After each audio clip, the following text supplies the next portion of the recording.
Hey everyone, CTNtechnologynews here, and today I've got some surprising news for you. Nintendo has announced that it plans to introduce a brand new game console as early as next year.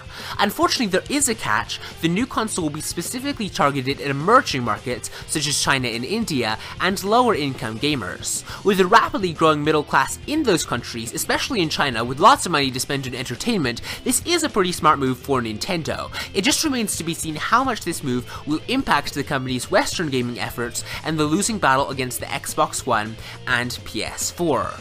Now, Nintendo President Satoru Iwata basically said the following about the new console. "We want to make new things with new thinking rather than a cheaper version of what we currently have. The product and price balance must be completely from scratch."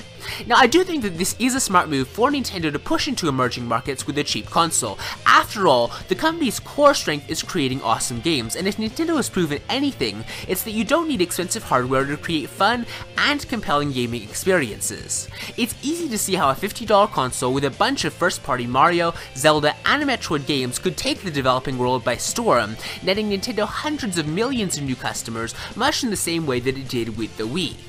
Now, what does this all mean way back at home in the West? Well, probably not a whole lot. Nintendo has never shown much interest in competing directly with Microsoft and Sony, because for better or for worse, the company likes to do its own thing. There could potentially be some crossover between the company's current consoles and this new cheaper device, but if anything, games will probably flow from the Wii U and 3DS to the new console rather than vice versa.